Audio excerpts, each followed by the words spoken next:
అలానే మిసెస్ రావు తమ జోలికి వస్తే అమెరికా అధ్యక్షుడు ట్రంప్ని ఖైమా కొట్టినట్టు కొడతామని చెప్పేసి ఇరాన్ హెచ్చరిస్తూ ఉంది. మరోవైపు ఇరాన్ వైపు అమెరికా సైన్యం దూసుకొస్తుంది.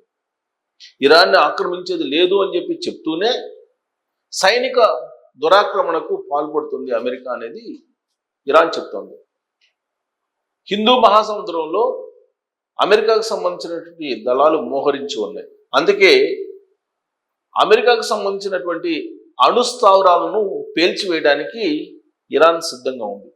ఇరాన్ చుట్టుపక్కల అమెరికా స్థావరాలు ఉన్నాయి, వాటిని పేల్చేసేటువంటి టార్గెట్ చేస్తున్నామని చెప్పి ఇరాన్ అధికారికంగా ప్రకటించింది.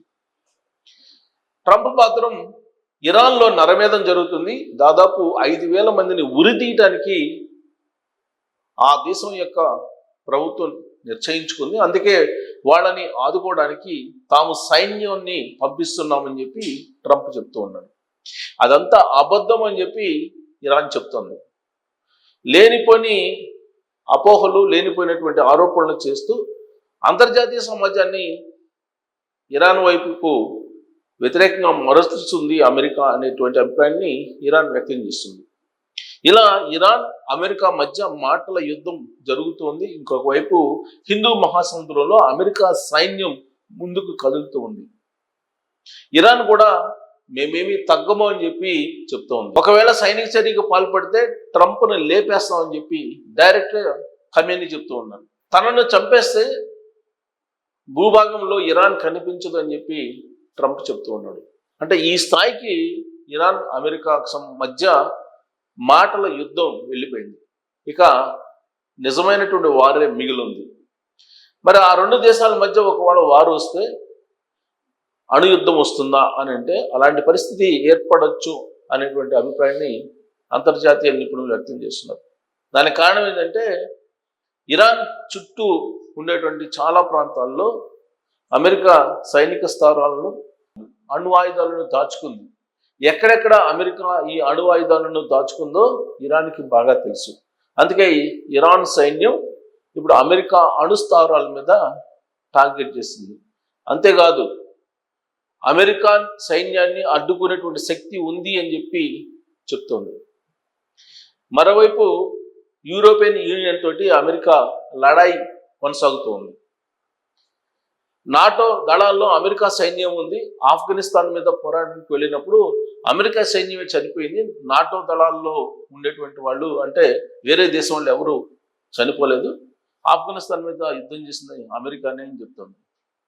దానికి ఫ్రాన్స్ కానీ, కెనడా కానీ, బ్రిటన్ కానీ వాళ్ళు ఏమంటున్నారంటే తమ సైన్యం చనిపోయింది, నాటో దళాల రూపంలో ఆఫ్ఘనిస్తాన్ మీద పోరాడాయి, తమ సైన్యం కూడా చనిపోయింది పెద్ద ఎత్తున అని చెప్పి చెప్తూ ఉన్నారు. అసలు నాటోకి ప్రాధాన్యత లేకుండా ట్రంప్ చేస్తూ ఉన్నాడు. తాజాగా వరల్డ్ హెల్త్ ఆర్గనైజేషన్ నుంచి బయటకు వచ్చేసింది అమెరికా. ఒకవైపు అంతర్జాతీయంగా ఉండేటువంటి అనేక సంస్థల నుంచి బయటకు వస్తున్నటువంటి ట్రంప్ ఆయా దేశాలని టార్గెట్ చేస్తూ ఉన్నాడు. ఆయన టార్గెట్ చేసి America first, great America make again అనేటువంటి నినాదాన్ని ఆయన ఇప్పటికీ వినిపిస్తూ ఉన్నారు. కాకపోతే దావోస్లో మీటింగ్ జరిగిన తర్వాత నుంచి ఆయన కొంత యూటర్న్ తీసుకున్నట్టు కనిపిస్తుంది. ఇరాన్ విషయంలో కానీ, గ్రీన్లాండ్ విషయంలో కానీ, లేదా అంతర్జాతీయంగా ఆయన విధిస్తున్నటువంటి సుంకాల విషయంలో కానీ కొంత వెనక్కి తగ్గినట్టుగా కనిపిస్తుంది.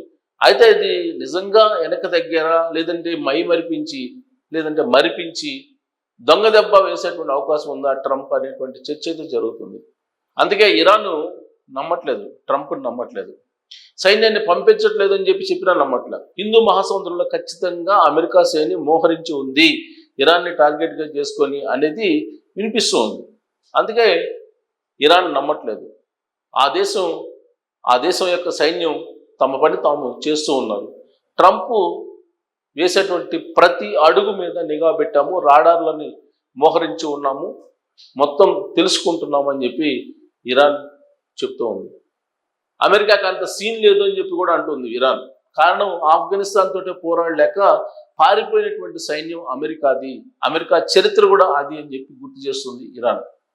మరి ఇరాన్కి సపోర్ట్ ఎవరున్నారు? చైనా ఉందా, రష్యా ఉందా అంటే తెర వెనుక ఉండొచ్చు. తెర ముందు ఎక్కడ కూడా మద్దతు కనిపించట్లేదు. కానీ ఇరాన్ మాత్రం అమెరికా మీద పోరాటానికి సిద్ధమవుతుంది. ఒకవేళ ఆ రెండు దేశాల మధ్య యుద్ధం వస్తే నాటో దళాల మాదిరిగా అరబ్ నాటో వచ్చే అవకాశం ఉంది.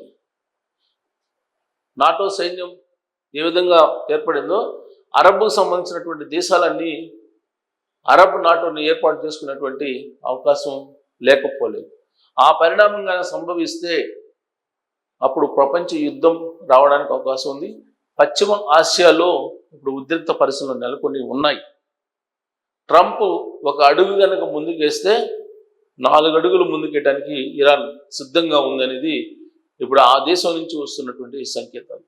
అసలు ఏంటి ఆ రెండు దేశాల మధ్య ఏం జరుగుతుంది అనేది చూస్తే ఇక్కడ చూడండి, ఇరాన్ వైపు అమెరికా సేనలు చివరి నిమిషంలో దాడిని వాయిదా వేసినప్పటికీ కొన్ని రోజులుగా ట్రంప్ ఇరాన్ నేతల మధ్య మాటల యుద్ధం మొదలైంది.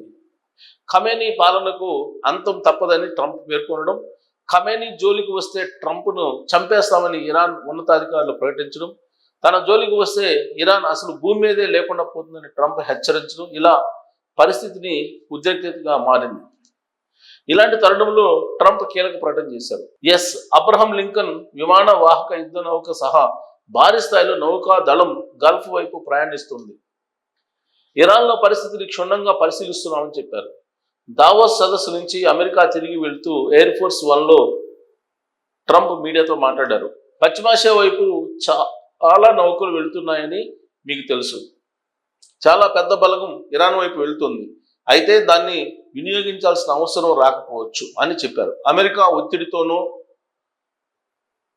837 మంది ఆందోళనకారులను ఉరి తీయకుండా ఇరాన్ ఆపేసిందని పేర్కొన్నారు. కాగా ట్రంప్ వ్యాఖ్యలను ఇరాన్ ఆందోళనకారులను ఉరి తీయాలన్న నిర్ణయం మీద ప్రభుత్వం న్యాయ వ్యవస్థ తీసుకోలేదని ట్రంప్ ఆరోపణలు అవాస్తవమని పేర్కొన్నారు. మరోవైపు ఇరాన్ ఆందోళనలో మృతి చెందిన వారి సంఖ్య 5,000 దాటిందని అమెరికాకు చెందిన human rights activist news agency తెలిపింది.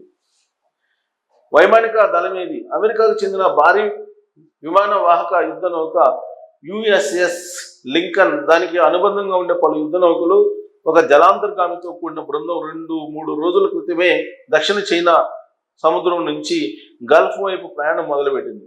ప్రస్తుతం ఆ నౌకలు హిందూ మహాసముద్ర ప్రాంతంలోకి ప్రవేశించాయి. 1-2 రోజుల్లో పర్షియన్ గల్ఫ్ ప్రాంతానికి చేరుకోనున్నాయి. లింకన్ నౌకపై F-15E, F-35C, F-A-18 వంటి ఫైటర్లు సిద్ధంగా ఉన్నాయి. మరోవైపు వెనిజువేలా అధ్యక్షుని ఎత్తుకొచ్చే ముందు కరేబియన్ సముద్ర ప్రాంతంలో మోహరించిన బలగాల్లోని C-17 సైనిక రవాణా విమానాలు, పేట్రియాటిక్ థర్డ్ క్షిపణి వ్యవస్థలు, ఆయుధాలను కూడా ఇరాన్ వైపు తరలిస్తున్నారు. అయితే ట్రంప్ ప్రకటించినట్లుగా భారీ స్థాయిలో బలగాల మోహరింపు ఏదీ కనబడడం లేదని రక్షణ రంగ నిపుణులు శుక్రవారం పేర్కొన్నారు.